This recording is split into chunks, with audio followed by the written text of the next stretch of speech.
So this tells the story. I've just been up the apple tree, pruning off some little twiggy bits, but I noticed this branch, I guess some previous time when I was up the apple tree. It looks like I started in there with a chainsaw, and then I ran out of batteries, and then I started in there with a knife, and then I ran out of energy, and so I attended to the rest with the Coughlin's pocket saw. Attended to most of the etching thereby, which is good, because now we can appreciate this wonderful satin finish, belt satin. Yeah, nice. Point of interest, Japanese saw. When I say Japanese saw, that means it cuts on the pull. The teeth are cut in and they are not bent out, and the stock is thinner here and thicker there to cut your whatchamacallit. You know, that's how it cuts in, because it's thicker here and thinner there. That's how it cuts in well. Cheap ones, they don't do that, and pocket knives and stuff. Good ones, they do it. This took me about long enough to get bored and wished that I had taken the side handle chainsaw up the tree, but we got through, as you can see. Nice big piece of apple wood. Split all the way down. Maybe good for something.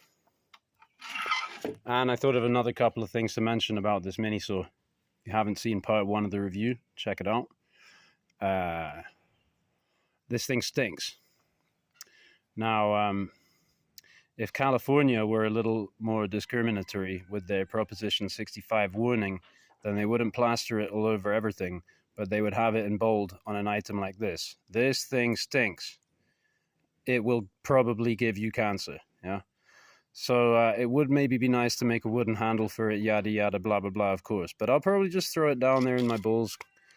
I'm in my pocket, but it's close to my balls. And take my zeolite, you know. Zeolite will, through ionic exchange, extract undesired toxic material from the body.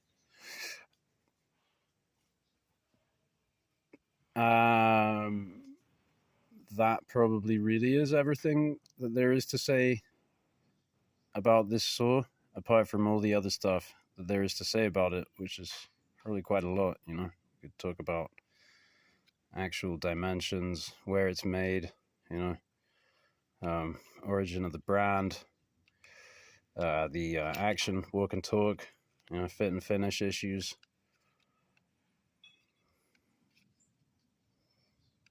Color options, anything you like, as long as it's black and red. Thanks for watching.